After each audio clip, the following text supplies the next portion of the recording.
hates broccoli as well. I don't understand what the beef. I don't eat broccoli personally. Oh, listen, I don't eat broccoli. But my child eats broccoli. Oh, if your child doesn't eat for a day, I mean, they're not gonna die. But I mean, obviously, you'll give them something else. But try again. Don't give up. Eventually, they will get used to the texture of the food. But if you're gonna try something new when a child is 6 or 7 years old, you're not gonna win. Suddenly, chicken feet are gonna get fat. Things that generally were for everybody else that are also nutritious. Chicken feet. Chicken feet. Is it not just fat? I love chicken feet, giblets. Tell your children about emotion. People don't want to teach their kids about emotion. What is it to be sad? What is it to be angry? What is it to be frustrated? Because kids are confused. Frustration and anger is the same thing. It's not. Being frustrated, being anxious, being sad, completely different emotions. And if we're not teaching our children about what they're feeling, they're also not going to know what they're feeling until they decide to do something about it because they don't know it.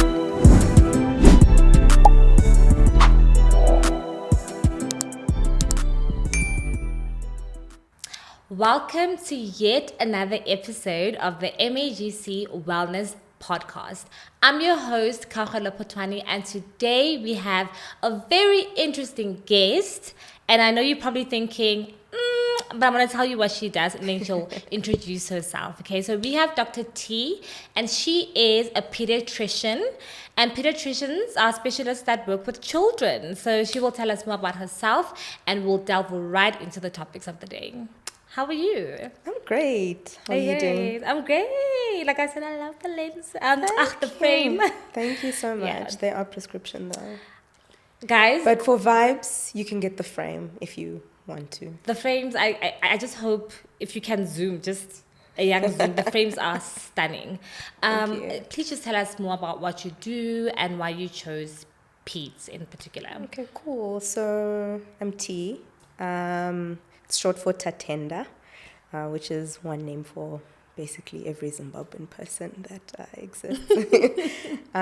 So I work in a tertiary academic center in Northern Pretoria. A little bit about myself is I am a big fan of children, whether they are sick or they are well. I have always had a passion for children since I don't want to say since I was little because I was a child, but even growing up, the older I got up, the more I realized I actually like the company of children, or I love just being around kids more than I like being around adults, but mostly because they're so curious about everything and they're simple as well. And also there's just, teaching is fun as well. When I started working as a doctor during my internship, loved pediatrics and had so many mentors in it, I decided then and there at the end of my internship that I am going to be a pediatrician, and I had a lot of support doing it as well. Wrote exams, got a job where I had been working already. Oh, wow. Yeah, so that was really nice. Didn't have to change my environment or anything, which, I mean, that's nice as well. It was easier to blend in, less work or anxiety related to it. And it's been rewarding. There are tough days. There are very tough days. There are sad moments. But for the most part, it's it's fulfilling work.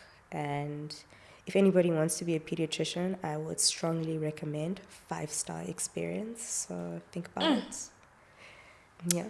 So moms, there are people that really enjoy our kids. So. And moms, if you want to become doctors, it's never too late. 40 is never too late. Come and join us on the fun side. Come now. Yes. Come now. We can wrap it up.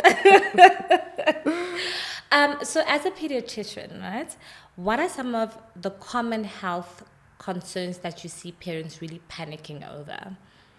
Okay, so the ones that are panicking over, there's issues at the moment, concerns about mental health amongst children. We've had a bit of a spike since COVID, but also because there's increased awareness as well. The spike that we are seeing is also because people are more aware that their kids are distressed, or teachers are aware that children are distressed as well. An issue which we are more panicked about than, I guess, parents is that there's malnutrition as well. Malnutrition on both sides, so children are being stunted. As we might not know, 1 in 5 children in South Africa live below the upper border of the poverty line, which is quite a lot. In certain provinces, it's 1 in 4 children. Sure. So a lot of kids are not getting the nutrition that they're supposed to be getting. Another issue that people are seeing is a rise in infections, I guess, which is related once again to people being more aware and bringing their children to see us earlier, but also because we've got a new thing we're noticing where people are not vaccinating their children, especially post-COVID. We've seen quite a rise in that.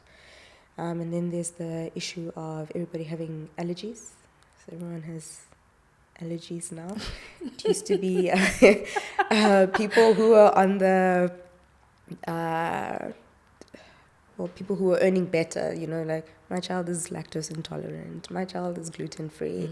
But I mean, now that's sort of like shifted. My child can't eat this and my child can't eat that.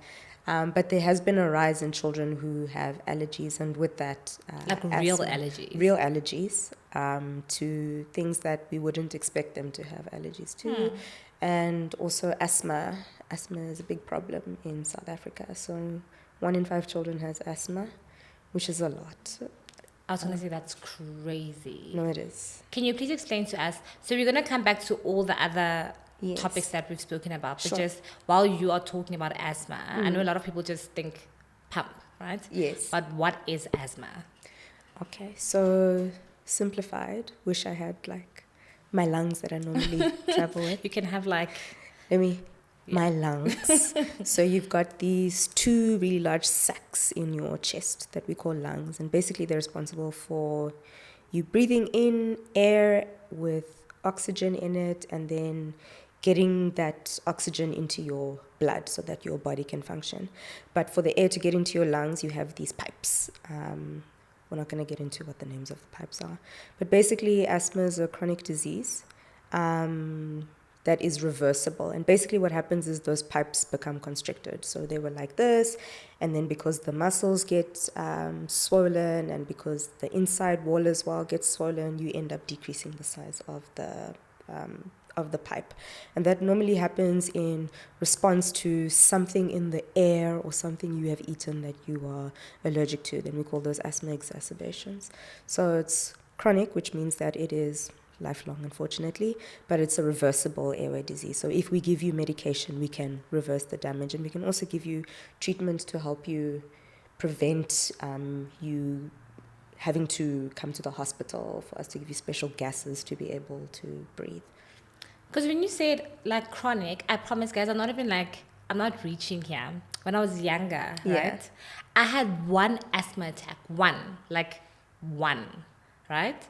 I couldn't breathe, and I was admitted for like quite a bit. And I've never had to use an asthma pump like ever since. But they were like, no, this looks like asthma, whatever. And I was on medication, but I've literally experienced 1 asthma attack.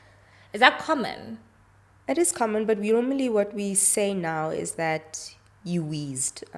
So it's that weird sound that you make. Sorry. That weird sound that you make when you're having the attack. But that could have just been from a viral infection. And the viral infection can also make the pipes constrict, get a little bit smaller. The air doesn't have a nice pathway to go through. It's kind of like the air is rumbling through the airway, and then you get that noise. So you might have just had a viral infection that caused you to wheeze. It doesn't necessarily mean that you're asthma. Asthma is a chronic disease, so it would happen repeatedly without treatment. So it is common that children will come and then we say it's asthma, but no, not all the time. Okay, so my doctor... no. I'm kidding. Oh, that's many years ago. It's many years ago. I was just curious because it was always identified as an asthma attack, you know. So I also want to know, like, a lot of parents now have recreational things that they do, right? They drink with their kids, maybe with the nanny and the kids around. Yeah. Smoke habli, smoke vape, smoke cigarettes. Could that also obviously that is not healthy for the child. Yes. But could that also cause asthma? It's a risk factor, but vaping, which interestingly and very sad, they've recently done a study that shows 16% of high school kids are vaping, which is not good. That's like Of high school 16, kids? yeah, so that's 1 in 6. And vaping causes more lung disease, the actual sacs, than the air pipes themselves. But it can cause irritations. I mean, you'll end up obviously coughing a lot. So it affects your lungs more than the pipes. Doesn't necessarily cause asthma, it just damages the airway, which over a long period of time can cause you to have recurrent infection. So you'll just be presenting with infections, and obviously then the sacs start to turn black, and then your lungs lose function. So that's been really scary to realize that something that we thought was harmless, it's not smoking, is actually causing more concern to us than the actual cigarette smoking. But with the smoking, the exposure to a parent or a sibling or the nanny or the manny that smokes is a risk factor for asthma, because that also constricts the pipes. The pipes are actually constricting in response to the smoking. Yeah. They're trying to protect the lungs, but in doing that, they're just making things worse. Sure. Okay. So no funny business around the kids, basically. No funny, just in behavior. Like parents must please behave around your kids. What you do, your kids are going to do. It's a monkey see, monkey do world. And kids are really impressionable, especially if you're drinking around them. I mean, what are the chances they're not going to drink when they're older? Yeah. Yeah, no, that was a tough one. I think it was a tough one to swallow. And because you're thinking, in your head, you're thinking drinking is harmless because the child doesn't know what you're actually putting into your body, especially when they, But I see, because they're sponges. They are sponges, and I mean, you don't want an unfortunate incident, so they're like, but mommy drinks this every night, and then they just open the bottle, and then you find your kid passed out at home. So I would die. Okay, that doesn't happen often, but I mean, you don't want your kid to be the example. Have you seen a case like that? Yes, we do see cases like that. Where the child is drunk, basically. And they passed out because So they they've mommy overdosed. drank. I mean, it depends on the age of the child, but yes, I've had a patient who the bottle was not, I won't say what beverage it was, but Please say, was it like wine? Was it beer? Just so we have an idea. I'm very now invested. So it was in the story. beer. Okay. And then the kids thought, because the dad was drinking with his friends often, and he would see they're laughing and they're happy when they're drinking. He thought, no, this is something, it's like a good time thing. So then him and the friend, when you just open and you don't finish the bottle. So they just took them from the fridge, and then they went behind the house, and then they drank them, and they were found passed out with the bottles. They were fine, but they were drunk. And they had crazy hangovers. Sorry, I shouldn't be laughing, but punishment. But punishment more for the parents, of course. Obviously, we had to call the social worker to deal with that. Yeah. And it's embarrassing a little bit and scary. Yeah, I mean, the kids were, 9? So, monkey see, monkey do. Don't do it, and they won't do it either. Or they might, but I mean, the chances are a lot less than they will. Yeah. I actually want to go back, now that we're talking about just taking in things, I want to go back to what we spoke about with malnutrition, that is quite a big thing that you see, right? Yeah. And malnutrition can also happen outside of the poverty line, right? Like with people that can afford food and whatnot. So what causes parents to miss that line where they're not giving their kids whatever it is that they need, and what can parents then do to make sure that their kids are well nutritioned? One thing is misinformation. So being a parent really isn't, there are books, but I mean, it's not a one size fits all. 100%. So people usually look to others and to other sources to see what's best. So, I mean, if somebody sees, oh, there's, I don't know, this is a really silly example, but for example, what are these Cocoa Pops that used to be advertised quite a lot? Instead of making other breakfast, like eggs, bread, I mean, the child will just live on Cocoa Pops from when they're like 2-3 years old. I mean, obviously Cocoa Pops are like sugar. So, I mean, the child just gets used to this taste of sugar. And then as they're growing up, you see that they don't like to eat certain foods that are nutritious because they don't taste as well as the things that they've been tasting. Which, I mean, I don't want to blame a parent for that. But, I mean, just so that they know, I mean, there are other things other than cereal that are good for a child. But, cereal is healthy. So, but not all cereal is healthy. It gives energy, but I mean, it's high energy spikes, and then, the kids come crashing down. There's, they call it GI index. So, like they suggest you eat certain whole wheat breads and like brown breads because they give you energy that lasts throughout the day. But then there's certain foods where, I mean, your kid is definitely going to wake up in the morning and like be ready for school at 7 o'clock in the morning. But by the time it hits lunch, like they're out because it was just a sugar spike, and that is now resolved. Also, convenience as well. Yes. Oh, So, I mean, we are it's such a busy generation. Yeah, so it's easier to give your child $20 to go get a pie and a Coke. Not even like Coke Zero or anything, like a Coke at school. And it's just socially acceptable as well. Other parents will say, yeah, but I mean, all the other kids are doing it. And I mean, no offense to pies, but there's not much that's nutritional in there. Maybe they're like small bits of meat that, are overcooked anyway in there. I mean, there's way too much sugar, way too much fat in there for children who don't know that they should exercise that off or that they can't eat that every day. So a lot of kids there are kids that are eating a lot, but they're not eating things that are nutritious. So, I mean, it kind of defeats the point. I mean, if you're eating knickknacks, I mean, that's salt and empty carbs. There's nothing in there that will help you grow, that will give you energy. It's just extra work for your liver to remove the toxins from your body.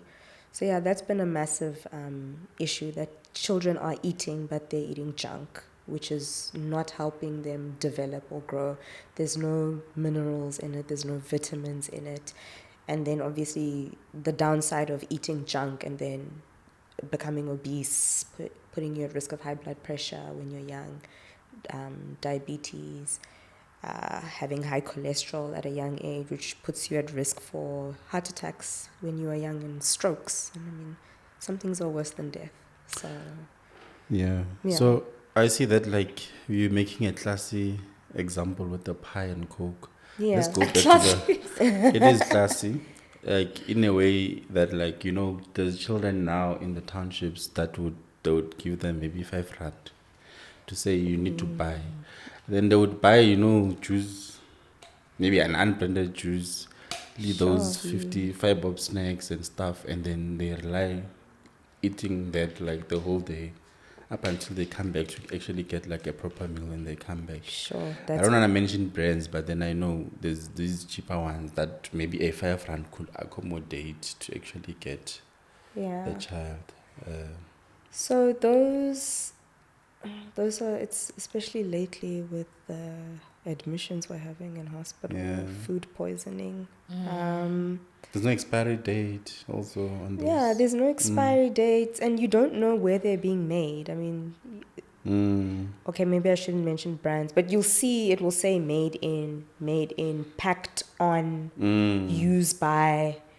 And I mean, like you're saying, if you have a limited amount of funds, then you're going to basically go for lower. You're going to go for what is there. And the problem is that makes you feel full, empty carbs, once again.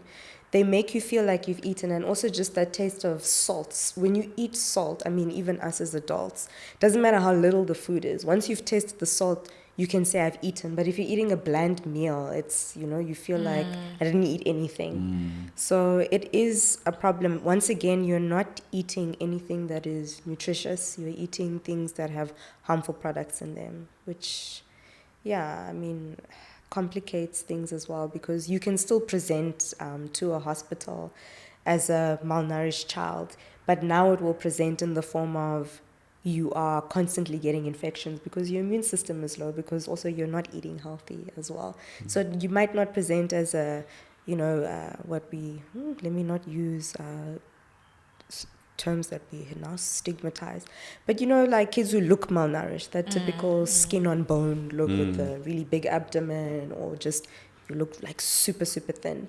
So a child will present looking like me and you, but they are undernourished. Inside there isn't anything, and people must realize that the organs inside your body, and especially your brain, rely on nutrition to be able to function.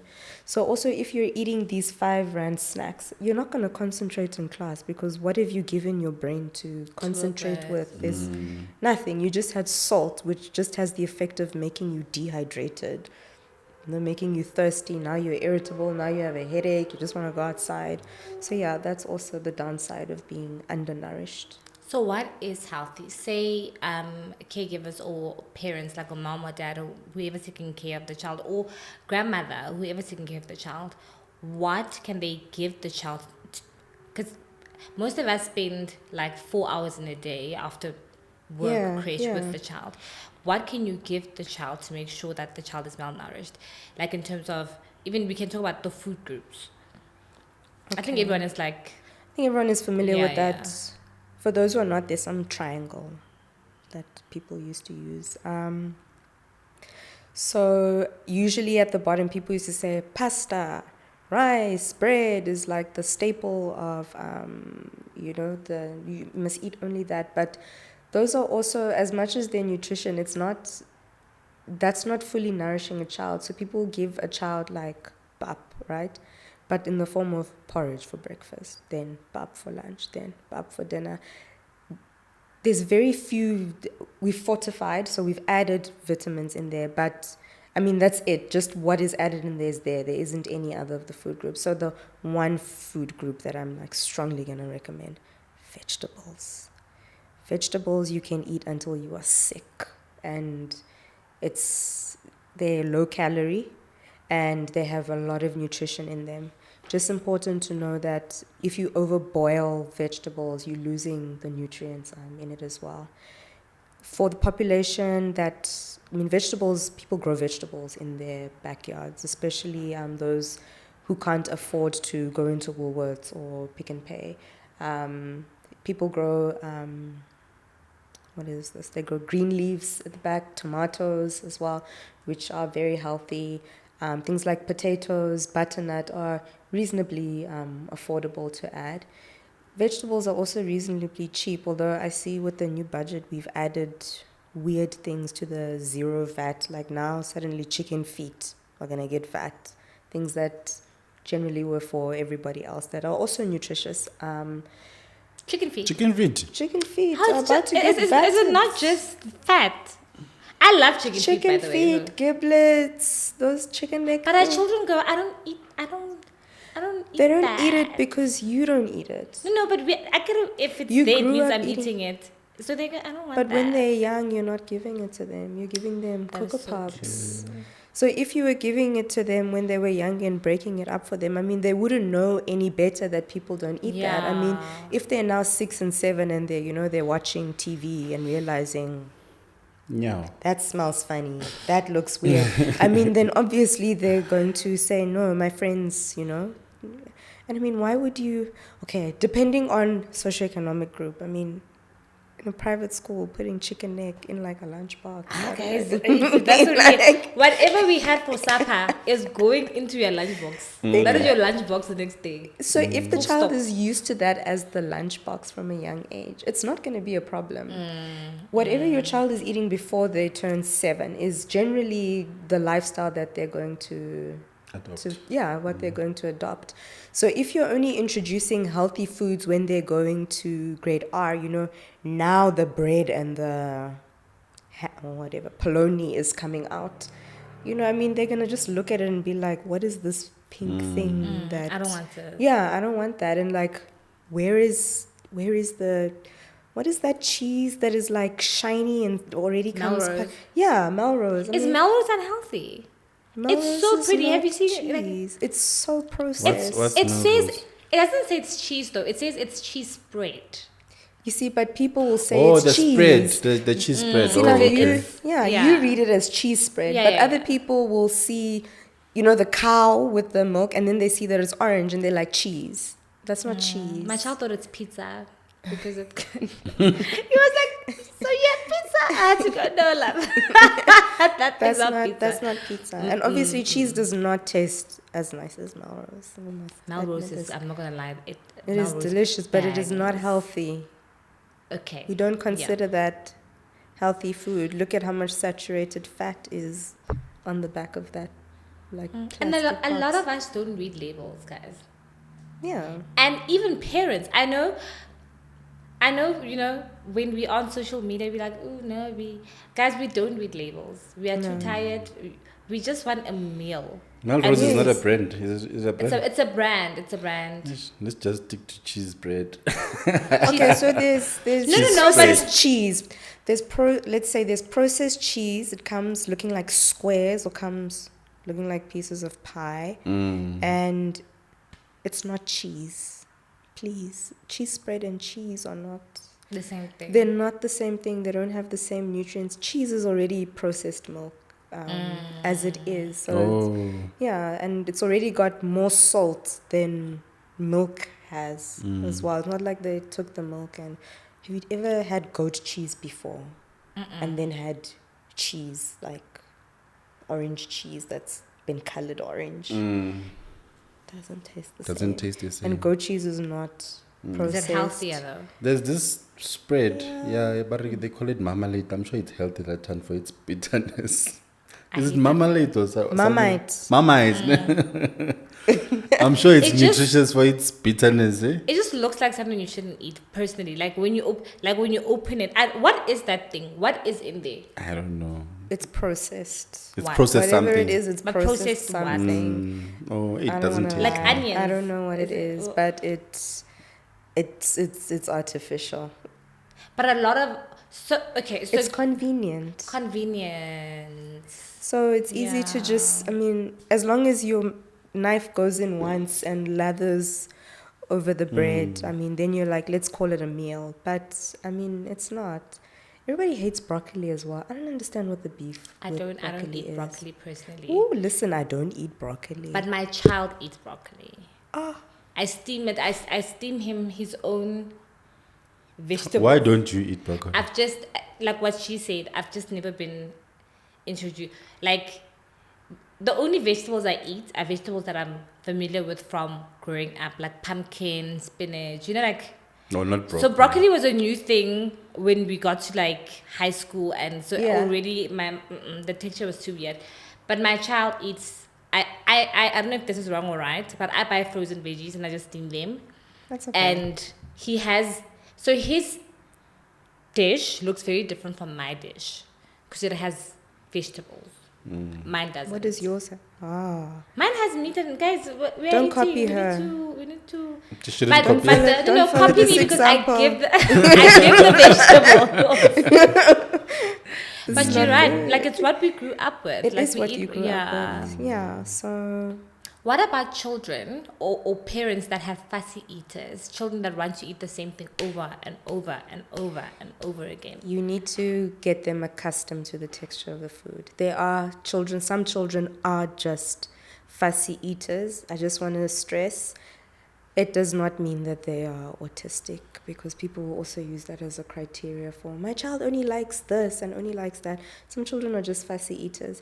You just have to get them used to it. If they don't like something initially, hide it in what they do like until they get used to the texture, you know, that it is. And I mean, eventually, if you just keep feeding the child, you know, things that are healthy, they are going to eventually latch Enjoy onto them. it.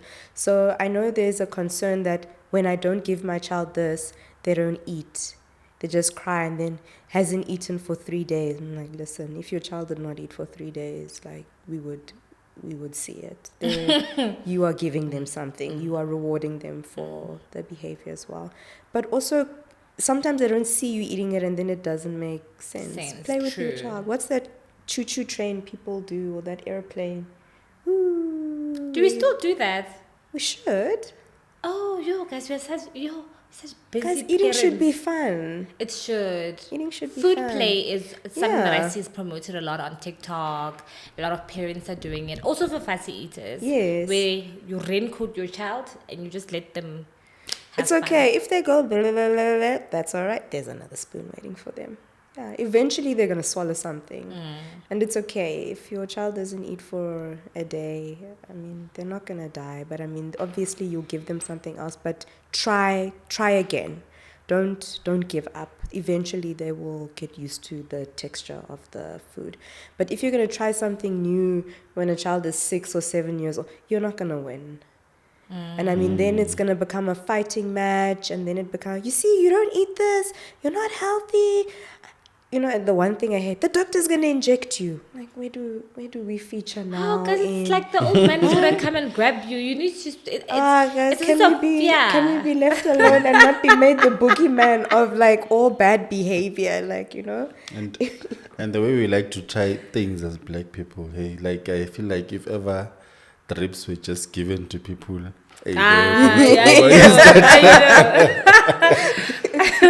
The other thing that I really wanted to ask Sure. about is a lot of parents are going more into the homeschooling way, right? Like a lot Yes. of young parents. And your creches offer activities for the children, like physical activities. Yes. Like there'll be kickboxing, what, or dance, or, Yeah. you know. So when is the appropriate time to start introducing your child to activity or like moving your body consistently? I don't want to say exercising because there might be 3, 4, 5, but like whatever, I don't know what you'll call it, it's play. right? Play, right? There we go. But then how do you then incorporate that into homeschooling? Because a lot of parents homeschool their kids. Well, I guess it depends on the parent and also how active you are. Because if you're sitting around, it doesn't matter what you're going to tell your kid to do. They're just, why me and not you? So, I mean, you've seen how kids, when they're like a year old and they're listening to something, they start, you know, doing this thing where they bob their heads and they bob their bodies up and down. That is a form of exercise. And people get tired of their children. You know, when the child is like, and then they run somewhere, and then they're like, and then the parents actually like, no, I'm tired. Like, and then you just ignore your child. That's exercise. But guys, For you and for the child. can I just say, Man will beat me up I up until I stand. as a parent, That's a good child, keeping you in check. as a Yeah. parent, kids, and we love our kids, and you know, we love them to death, right? Yeah. But sometimes you genuinely are tired, and your child will go, "Mommy, look," and they literally just wiggle, you know, but they'll do it like 20 times. You wiggling your waist, like it's not that deep, but you need to go, "Oh wow, yay, well done!" But like after the 20th time, I'm human. Yo. You You are just need human. to distract them with Ah, something else. then we try But to distract not them, we Coco do. Melon. No, not Coco Melon, but you'd be like, Yes. oh, do you want to go play with your ball or your cars or your... Can I just like, for like 5 minutes, just come back to myself? That's okay, but that's okay. And I do understand, especially now in an age where hustling is unfortunately, it's the new way. I mean, if you can't get a professional job, you are busy. You're in the streets and looking for money and doing whatever you can. So when you come home, naturally you're exhausted. But 20 to 30 minutes a day of playing with your child is 20 to 30 minutes of you bonding. It's 20 to 30 minutes of a memory as well. It's 20 to 30 minutes of your child being proud of themselves for doing something. And you're fitting in the exercise as well. So I understand that people are tired, but these are lifelong investments as well. A child who is used to, mommy comes home, she's just exhausted and she just comes and like lays on the bed. I get it. But I mean, that child can grow up to think, it's normal for somebody to come home and not interact with their child. And you're risking that they're going to perpetuate the same behavior with their kids as well. And also the child might just feel neglected, like I'm a burden, I can't, when mom comes back and she's like, get out of my way and whatnot, then, they also just learn to be out of your way and just sit quietly and do something else. Watch Cocomelon because they're not in your way. So yeah, 20 to 30 minutes a day it's a lot, I know, but I mean, just think of it as a long-term investment as well. I actually do that with my one. I set a timer though for myself to know that it's gonna end. Perfect. Guys, I love my child, but like because I'm so busy. Yeah. But for myself, I set a timer so I know that the goal for me is the timer's going because we're done. That he can, while I'm doing other things for him, like preparing dinner and whatever. Yes. But every time after picking him up, we have 30 minutes of no electronics. The TV's off, my phone is away. Any other digital anything is away, and we're playing whatever he wants to do. So either painting or playing with the ball or whatever for 30 minutes. As soon as my phone goes doot, doot, doot, he can play with whatever he wants after that. Then I get, and it's really you're right that like it helps with the bonding. It really does. Except it's a commitment. You kind of have to do it over and over. You do, and I think also with what has been said, sometimes we are frustrated because of work. You are frustrated, you're too tired and stuff. And probably you are frustrated by the work, you are stressed and stuff. Sometimes we need to also learn how to just like leave work at work and be a different person when you come home. Because I feel like also like when it comes to mental health, I think that's the way it gets to be transferred to the kids. yes. Yeah? Because now whatever frustrations, when you shut them, they feel neglected.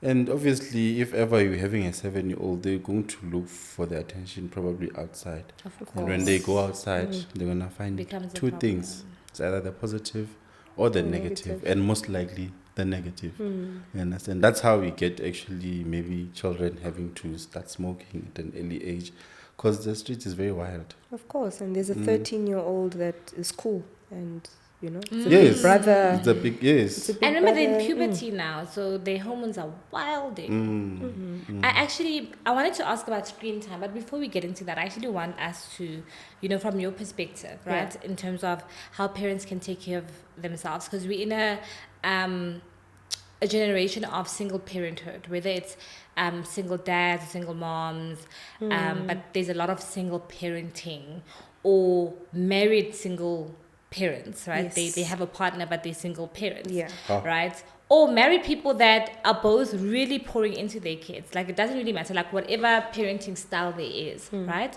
How do parents then take care of themselves? Because we were taught that your child is to a great extent more important than you are, so they can't see you experience a array of emotions. When you come home, you always have to be happy, you always have to be, but that's not realistic, that's not real life. No, you're not happy every day. That is true. Obviously you don't take out your frustration on the child, but when do you start Preferably introducing not. emotions like mommy's not feeling okay, daddy's a little bit sad? Because kids can see, they can go, are you okay, do you want to hug you? But you try to be strong for the children. But I feel like, this is just a personal opinion, I feel like it doesn't help them explore emotions or even learn emotional regulation, because they're not exposed to, because parents are taught to put their mental health aside and be parents. So a part of being a parent is demonstrative.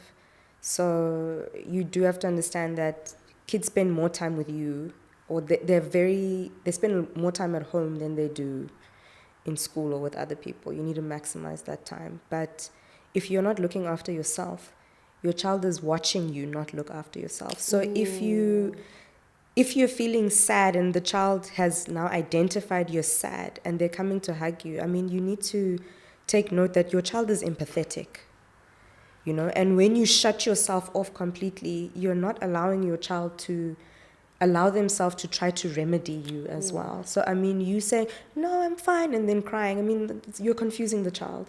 Not that you must, bawl your eyes out there and like now discuss Make with your your child like 5-year-old, a what crutch. happened at that. Yeah. Don't turn your child into a Yeah. therapist, but I mean, allow them. And when they hug you, say thank you. Thank you for seeing that I'm sad. I appreciate this hug, and hug them back so that they also know that, when they are sad as well, they can ask you for a hug. Mommy, I'm sad. And then they can hug you. It's just another investment. In future, in 5-10 years, they'll come to appreciate that this is a two-way thing. Mommy when mommy is sad, I need to do this, and maybe I need to just be a little bit quiet after I hug mommy.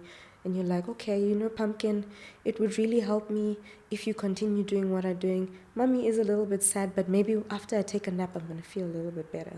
Just a silly example, but just something. No, that's actually a very good example. Something small like that, at least you've validated what the child has seen. You've acknowledged and appreciated what they've done. And for you as well, at least I've raised a child, even if no matter how small they are, who can see what pain and what sadness looks like as well. You don't want to raise a child, where, hey man, sharp, and then for them as well, when people ask them how you are, like, it is what it is kind of attitude. Yeah. Sure. While you're on emotions, right? When do child get to explore or learn emotions? Maybe at what age? From and when a do they get very young age. And when do they get consolidated? So there was a study. There were studies that were done in the 70s and the 80s.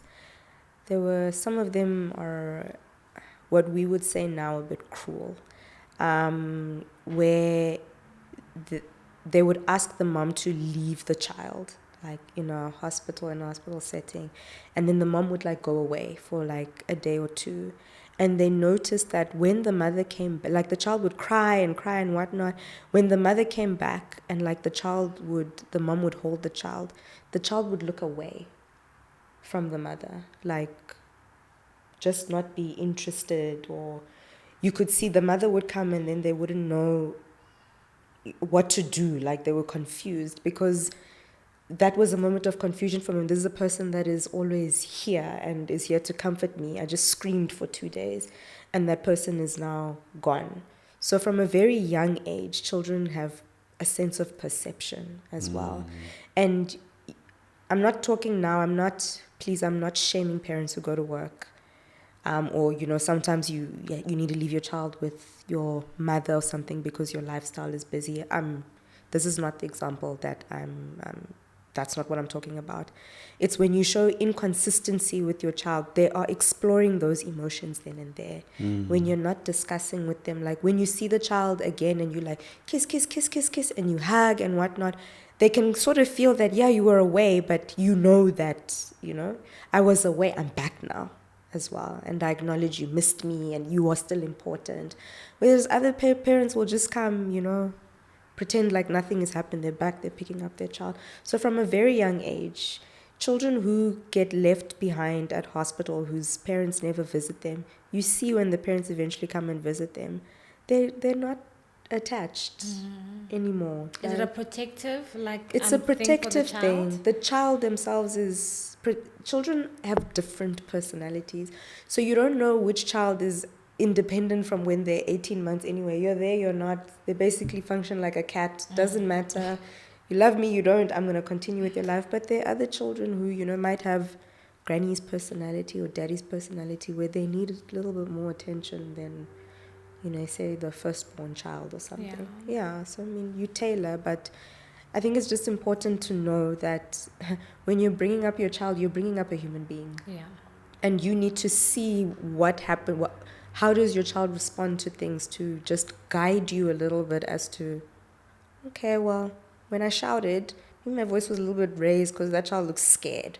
And you don't want your child to be afraid of you. You want them to respect you. So, okay, next time I'm not going to, look like I'm going to attack them or something, and I'll just tone it down a little bit. Let's actually talk a little bit about that, right? Like effective discipline.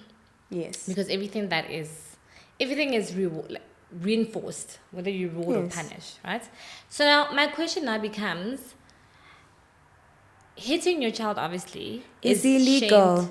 It is illegal I was in going to say South it's shamed Africa. on Did you just my- say You will, illegal? go, you will go to jail. You will go to prison. And if you do that in a hospital that I work, I will call the police on behalf of It that worked child. on us though. It is a law. We do not hit Like children. okay, so we is, do is not this spank hitting? them on their. We do not hit children. Even this, it's That's hitting. is this hitting or is it like Where's the line? Once you've done that, where's the line? no? This is all you do. Because you know sometimes If he does that, Why on earth would versus he do if that? you were versus like you doing that. I mean, imagine a child the same size and you do that, or with my hand I do that, but he does it. I mean, which is hitting? domestic violence. Of course. So even I mean, like Why, if- when it comes to me, it's domestic violence? It's making my hand. I get it also. This is now. Remember, we putting it under the umbrella, quote unquote, discipline. yes. Children are very, from what I've noticed as a mother, right? I don't want to say they are. I don't think manipulative is the word, but they know how to. Like they know what to do to get things out of you. Yes. And they know if I scream long enough, she'll give in. Kids are very persistent and very resilient. They can keep screaming till this. But now if you give in, you're reinforcing it. If they keep doing the same thing that you kept saying, don't do it, don't do it, don't do it. And at some point you're like, you know what, I'm tired. You're reinforcing it. The no to quota doesn't work for all kids.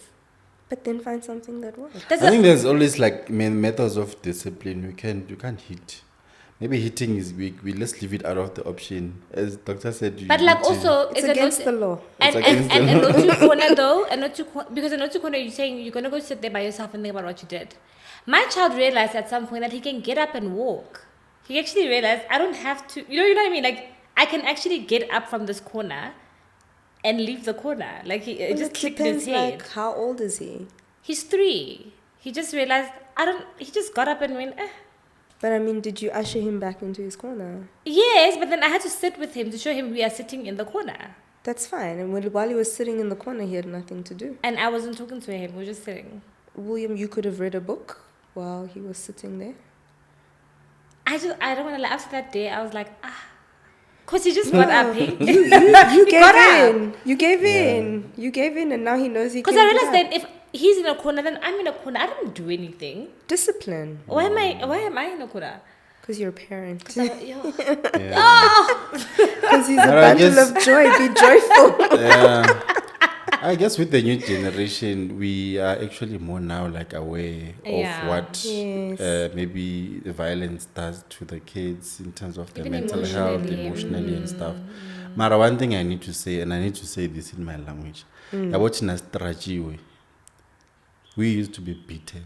Yes, sis. We used to be beaten. And you ask yourself, or the person who was beaten, I don't want to say my own mother, but remember, or like as a black child when you're growing up, you get beaten by community literally beatings. everyone. You Okay, no, understand? that And if should you be if you illegal. cried, you were beaten again. Yes. Yeah. But if You- you don't they- cry, they they beat beat you you for for not crying. crying. And sometimes you also get beaten for not crying. Yes, because you're Crying. stubborn. Why are you not crying? Yeah, and me myself, I got actually beaten. I wanna share this story. I got beaten by this somebody. It was not my parent, yes, but the person like, I want to beat you up until you bleed. Like, come on. That When person I is see not blood. okay in their No, heart. they You need know, that's help. And now unresolved me trauma. having to understand mental health. This person was going through some stuff, probably mental health challenges and stuff, and obviously transferring that to the poor child. Hey, the person beat me. You know, I used to But a also, person you're who not allowed doesn't to fear hit belts, other ne? people's children. Why was that person? It wasn't illegal then. It wasn't Which is- illegal which then. is It was why fine. now It was it's a form of illegal, 'cause discipline. it And yes, I was blankets wrong. The child now. Yes, I was wrong as a kid, but I then would that amount lose of my beating. mind if someone that I touched got. my child. Hey, shy waiting. I don't know for Hey. you guys. I Now, on my don't want to side- flash him. For us, it was until a certain age, but you know, Yes. I don't want to. I think like 16. Sorry to my superiors, but you know, I won't lie and say like I know me, I saw dust with the beatings. Like, we knew what we were doing when we got into trouble. Yeah. But I mean, when we got older, I think they also became more aware that Yes. there are actually more effective ways of punishing. Yeah. So my parents would take away our phones Mm. and hide them. And I mean, that was the time when Mixit had started and Yes. whatnot. So now you don't have a phone for a week. You're not SMSing anyone. Everyone at school is, you're just socially away from everyone. You're going to behave. Or my mom would do this thing where she would call you for every little thing. The remote will be there. And she's sitting here. She'll fetch you from the other. She'll call you from the other side. Hey, Tatenda, you come. Give me that remote. Yo, my heart, I Yeah. die. So there are ways to discipline your child that is not abusing them. And I'm going to use the word abuse because that is what the South African law says. And I know that people will not everybody is going to agree with this, but it really isn't. This is not about personal opinion. Because South African children are so exposed to violence, they had to do something to make sure that kids are not being abused. Because if you just say a parent is not allowed to hit their child, I mean, what if it's your step-parent? That's not your parent. Or if it's now your grandmother, that's not your parent. Or if it is the neighbor who looks after you, that's not your parent. How do you protect the Where's the child line? then? Where is the line? That's what I'm saying. Like, beating with a hand now is also dependent. If you're beating the hand of a 2-year-old or you're beating the hand of a 13-year-old, I mean, a 13-year-old will, ow, but I mean, a 2-year-old shouldn't also, I don't even want to say, like, no, you must judge it by the mistake that they made. I mean, there's no mistake you make as a child, that warrants you to be physically deterred. I mean, if you're a child who is putting your fingers through plugs and things, I mean, the natural response is to get, what do you call these little plastic things? To make On your the house plug. child Make your house Yeah. child-proof. Your child is curious, it's normal, Or pretend, put your finger in there and zzz, and then like fall onto the ground and then be like, no, you see what happens, like it's sore, Ina. They're not going to do it. They're not going to touch that thing. Yeah, One but thing some that- children are brave, eh? You do that sometimes. and you they need to just do it like don't. 4 times. Now it's funny. But you know becomes your child. But if a Yeah. child is hyperactive and you're beating them, is it going to stop a child who's hyperactive from being hyperactive because No, the beatings are just going to get harder, more prolonged because they're stubborn, and more people are going to get in on it, and the child is actually more open. You're like this, you're like this, you're not helping the child. Yeah. I actually, my mom had this thing that I asked her when I was older. Because in my head, she got over things very quickly, Yeah. right? But she also, so if you did something at night, she wouldn't address it at all. She would not say a word to you. You come in, she talks to you nicely, but she knows. And now you have that emotional, I'm going to die. In the morning, 5 o'clock in the morning, she'll wake you up and she'll sit you down. And she did it to all of us. And I asked her when I was older, and I was like, why did you do that? She's like, because if I address in the evening, you're going to sleep it off. Then you haven't learned anything. In the morning, you're going to think about it the whole day. But as soon as she's done that, she embraces you, she loves you. I'm mad, don't touch me. You know what I mean? But you can't say that. But what I learned now with children is, now that I'm a mom, is that even after disciplining my child, when he embraces me, I embrace him back and say, just don't do that. Mommy didn't like that and it's naughty. But I'll still give him a hug. Of course. Because I learned that it actually works, because then he goes, okay, I won't do it. And you're like, okay, great. Do you see you found an effective way to discipline your child? Yeah, we don't know about that. Kids are kids. And Yeah.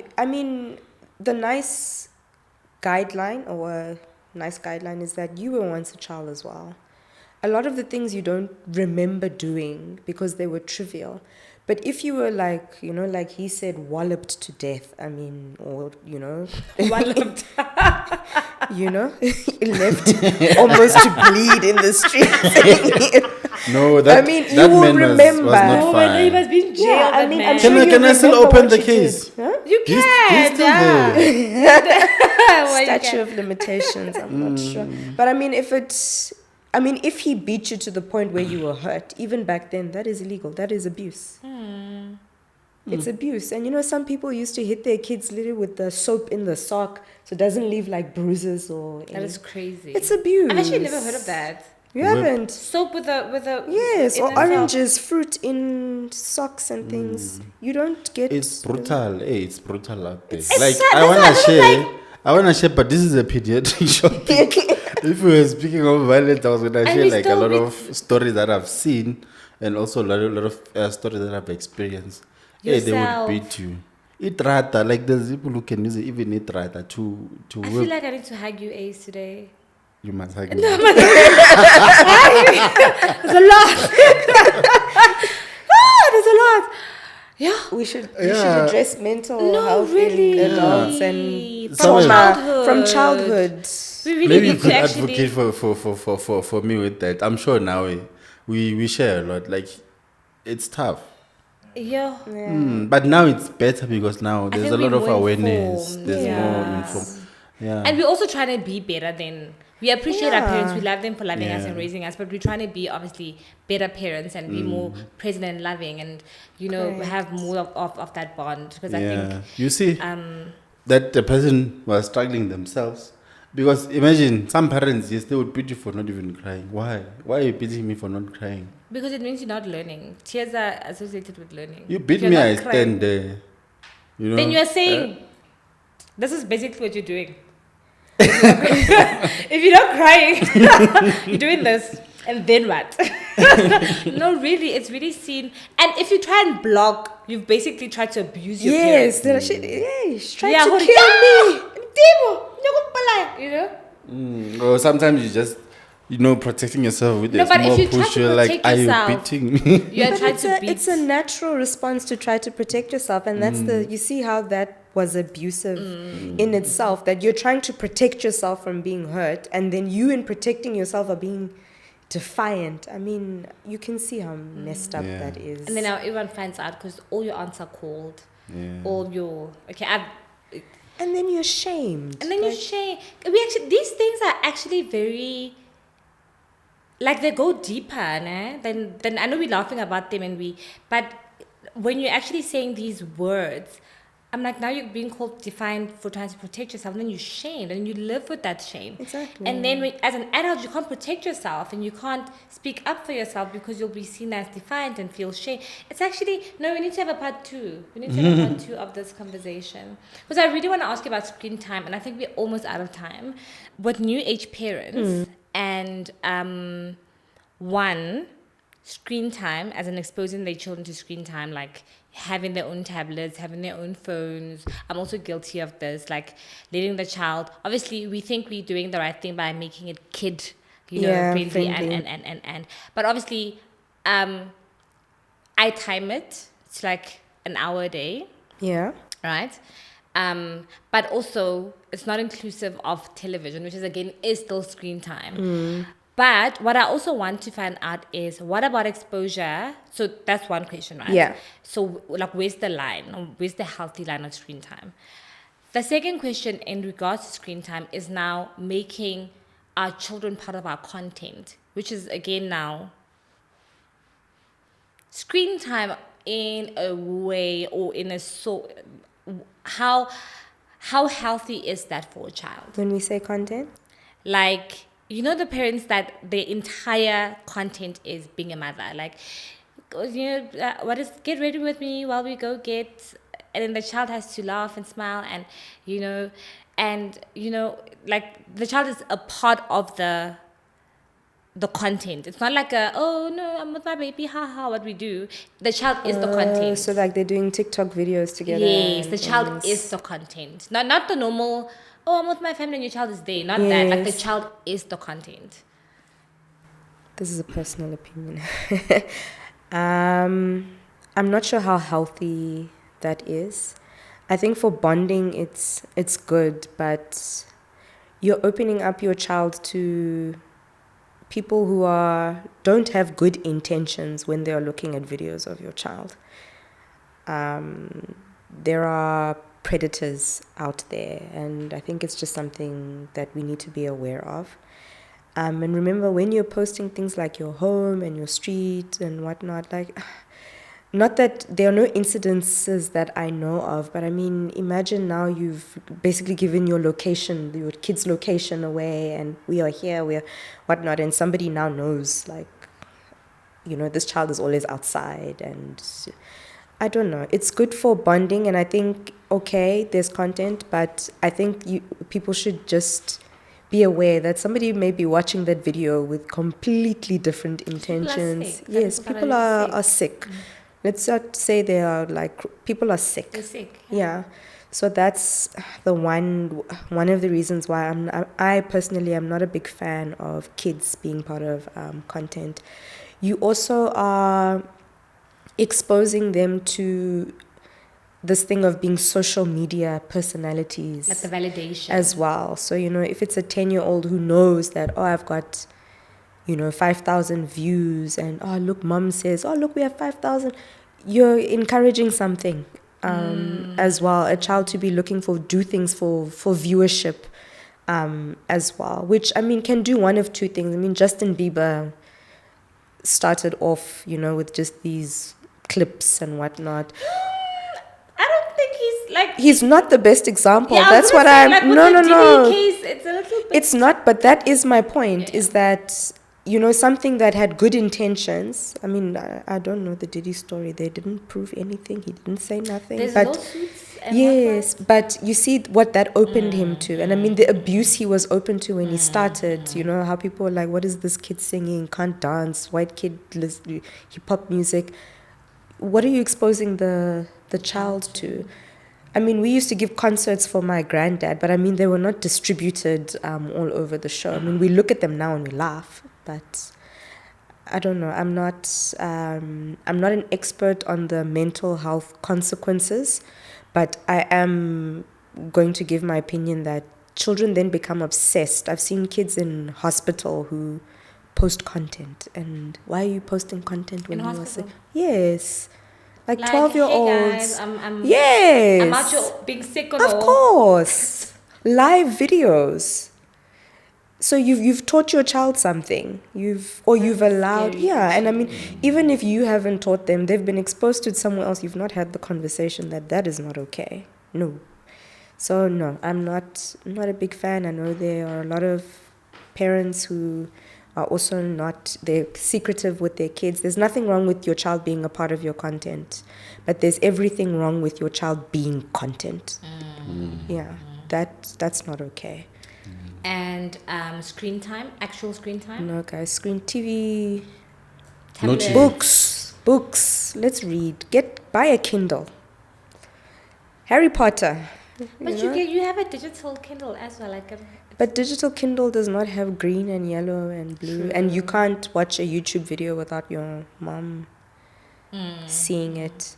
I think we've taken away books. You remember there used to be these books that you could get on your way out of the stores. They used to, where the sweets are now, that are not supposed to be there because there was a law passed, but we're doing it anyway.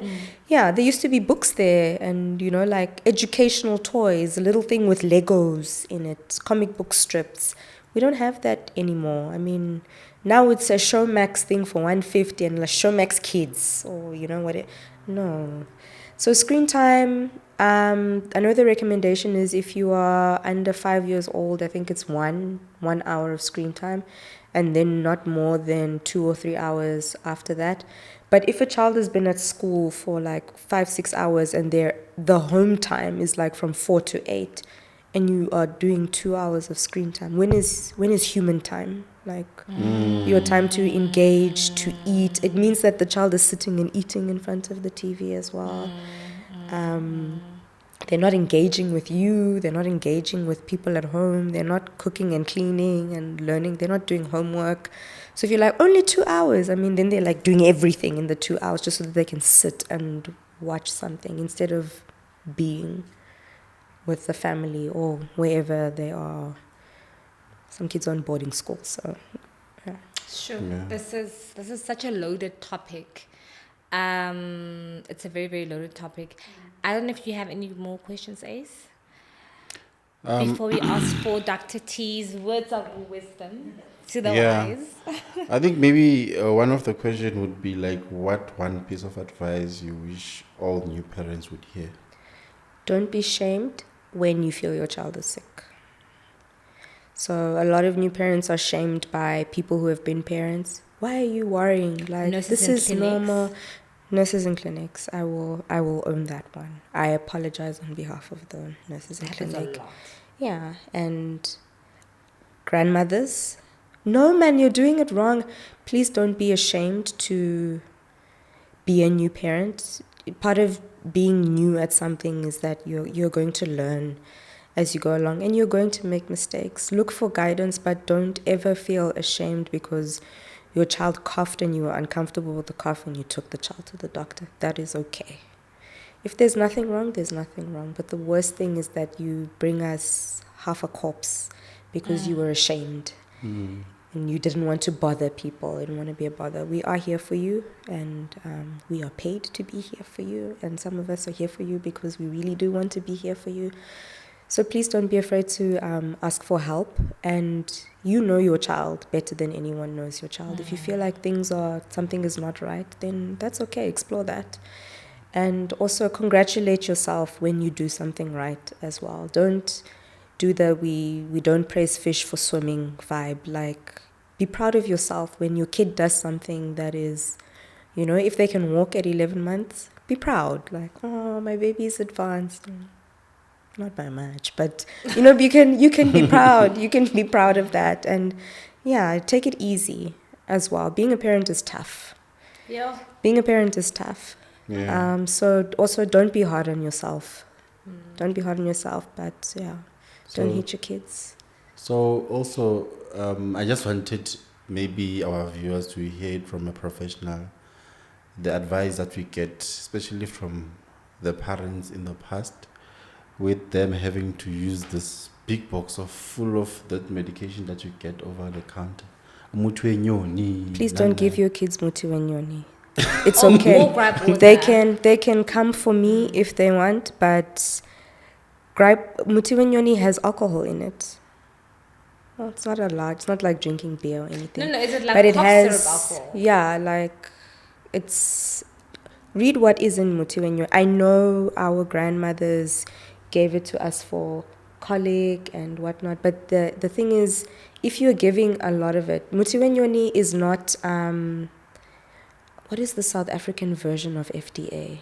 I think it's MRCPA or something. It's considered a supplement.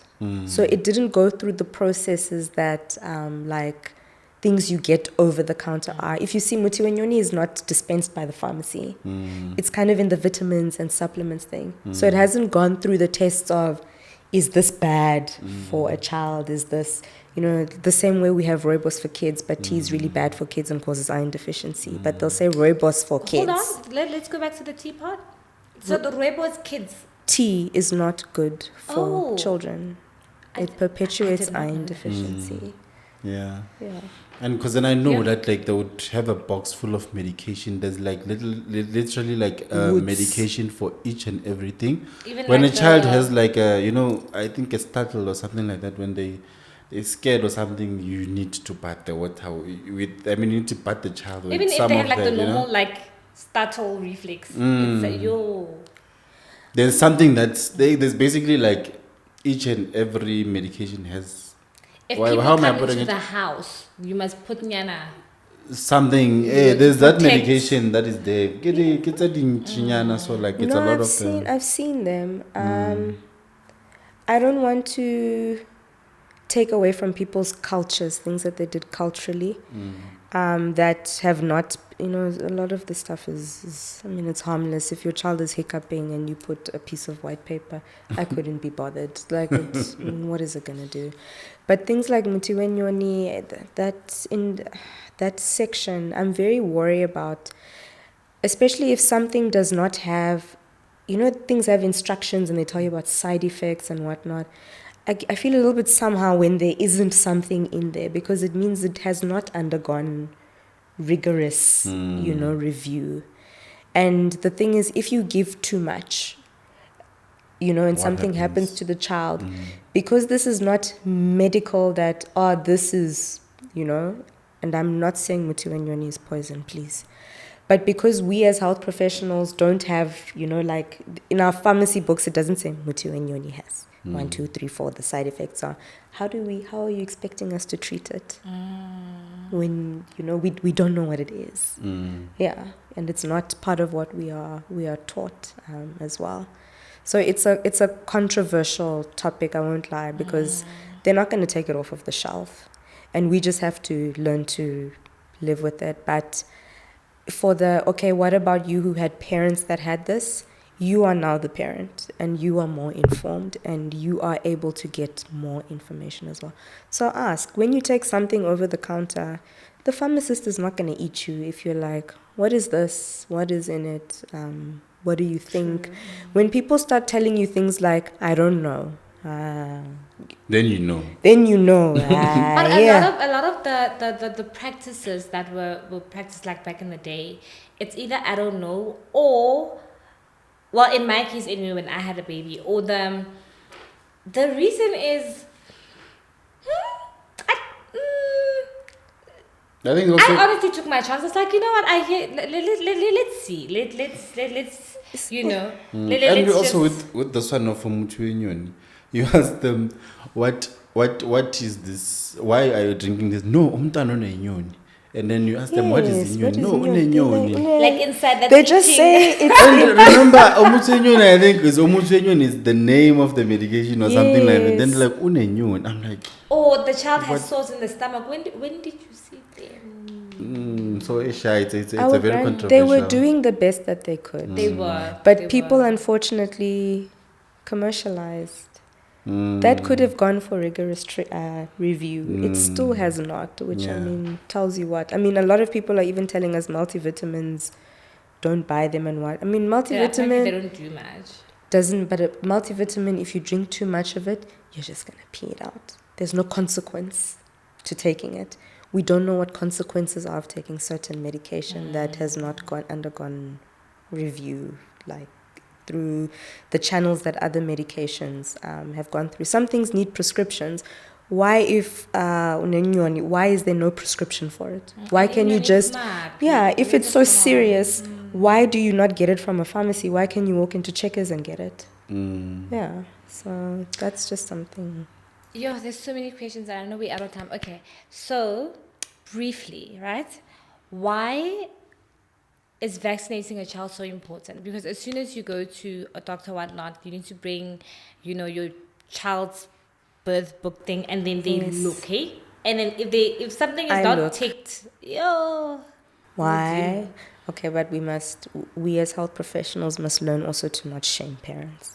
I think that is something that we ourselves have to introspect on as a group, because shaming a parent can actually have the opposite effect, and they might just, when they miss one, just not go completely and be like, I lost the book, and those kinds of things. We vaccinate to help the immune system, which is the part of your body that fights infections. We vaccinate to help that part of your body fight infections, so that when you get infected, you don't have disease. You don't have the complications of the disease.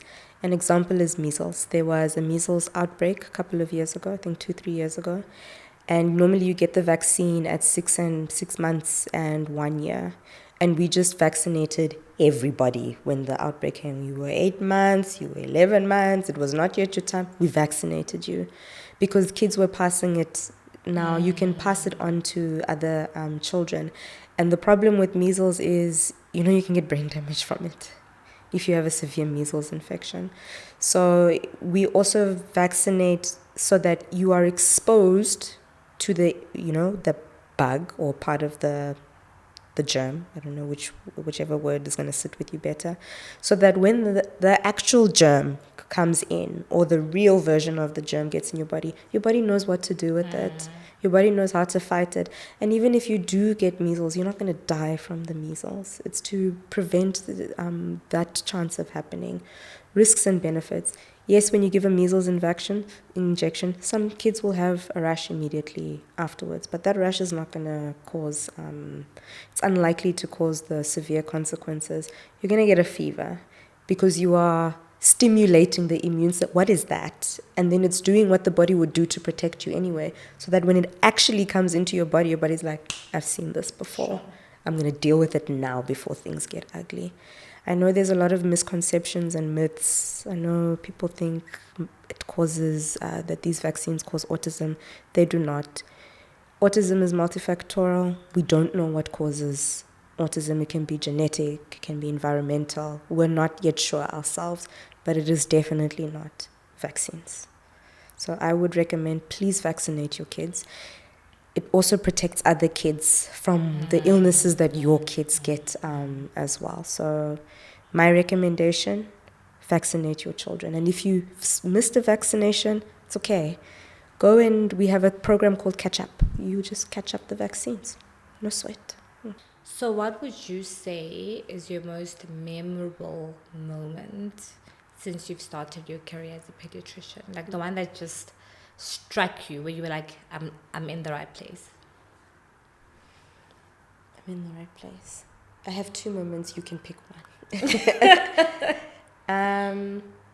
So I worked in an oncology ward, and I had patients that were young girls, different kinds of conditions. I don't want to say which ones because they might be able to be identified, but I used to carry lipstick, lip gloss and stuff in my bag, just my handbag. So the one day I was on call, and then I was really tired like the next day, but I was working in the ward the next day.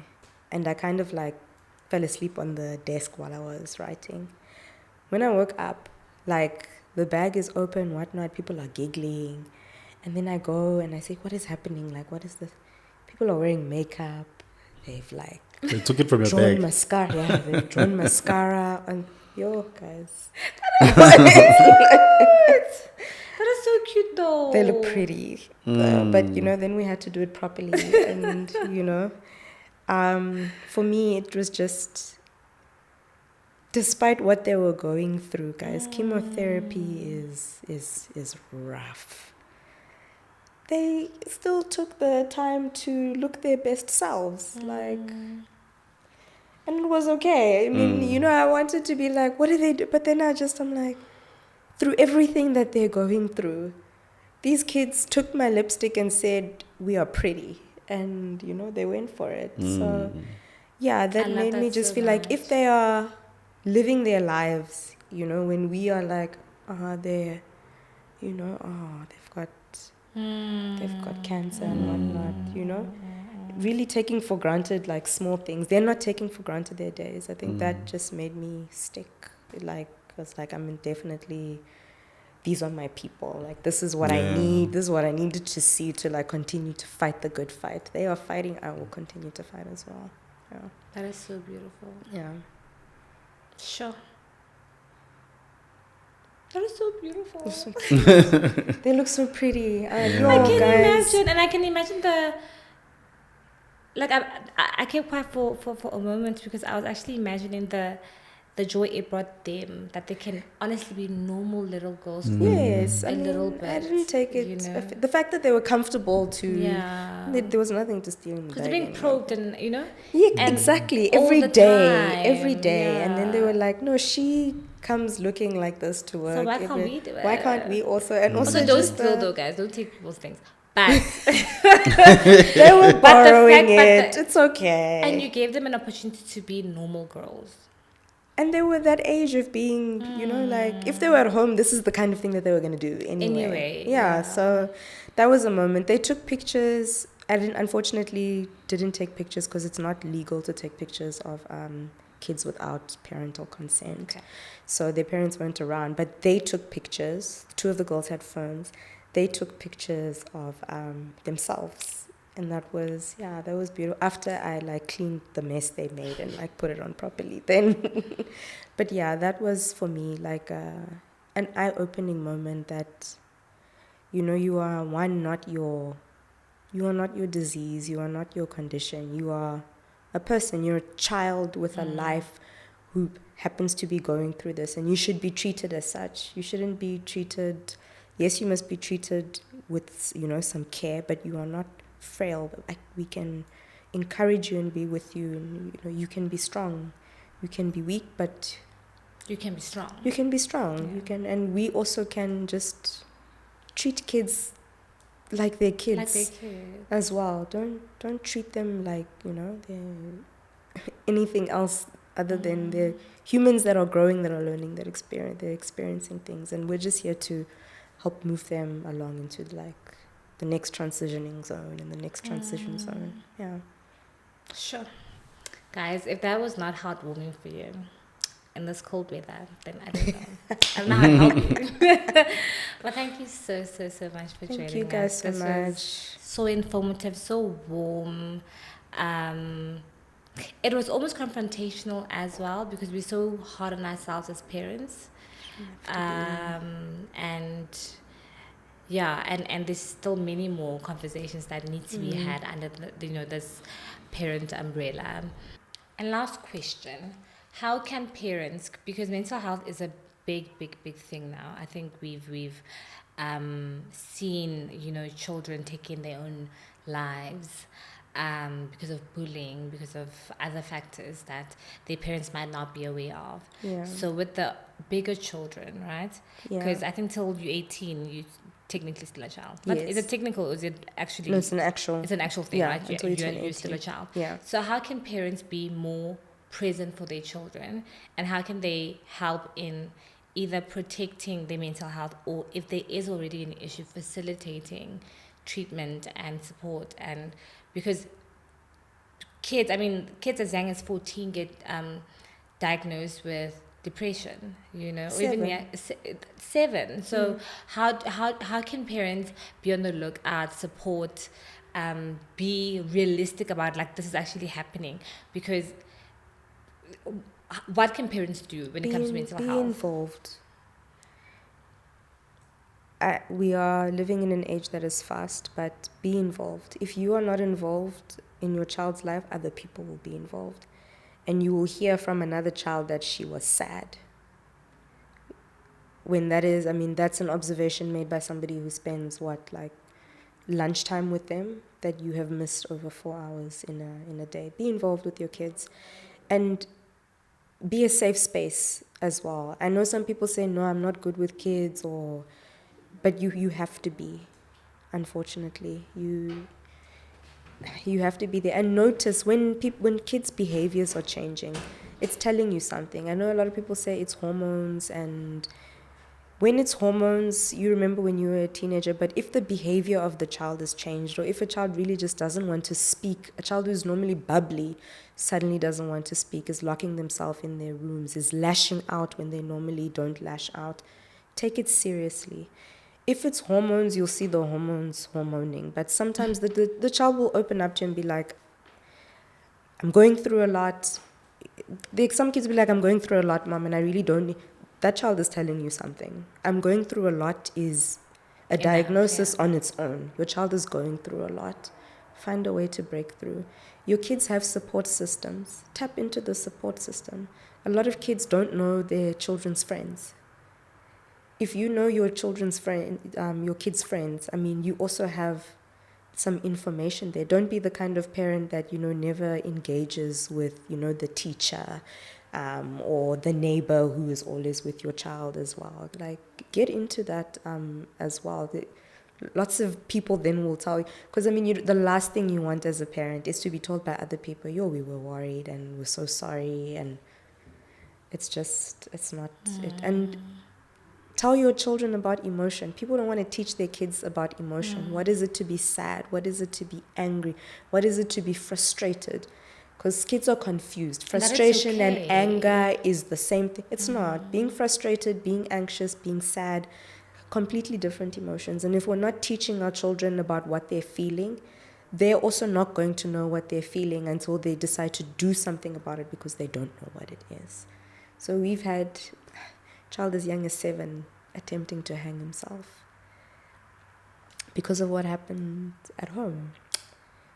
Because but you know, the question is, where did you learn that you could hang yourself? That you could hang yourself, and then there is that screen time. Yeah, that's scary. issue. Actually. It is, but it's preventable. It's preventable.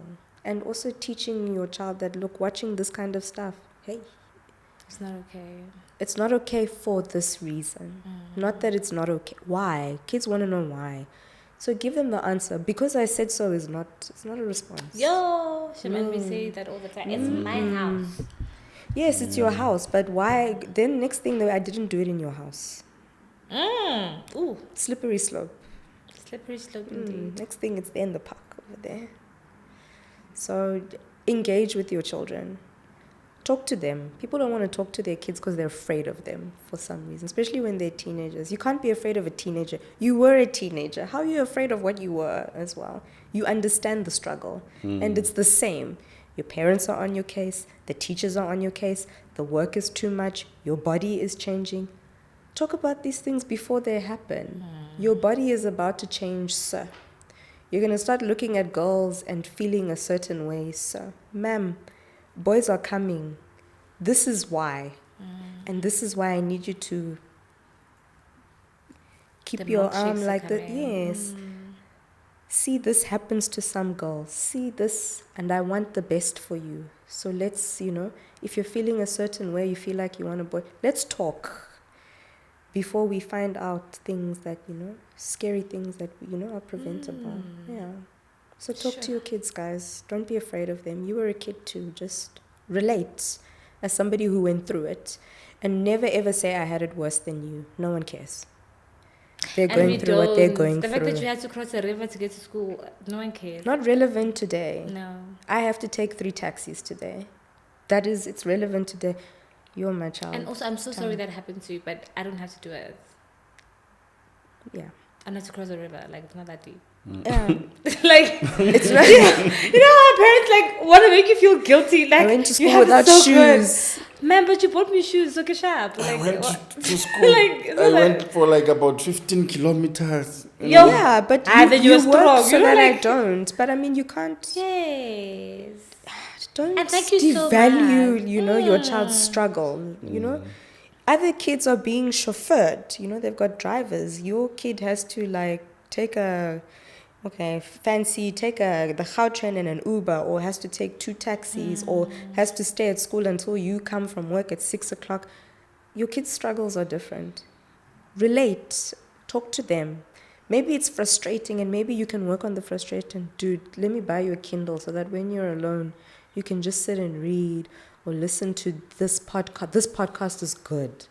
Listen to this podcast, learn some things, while you wait for me. Especially I apologize. this one. MAGC Wellness Podcast. Especially Dig this in, guys. one. Especially this one. And I think parents also need to realize that just because you feel like you drowned in 7 feet of water and I'm drowning in a puddle, we both are drowning. Yes.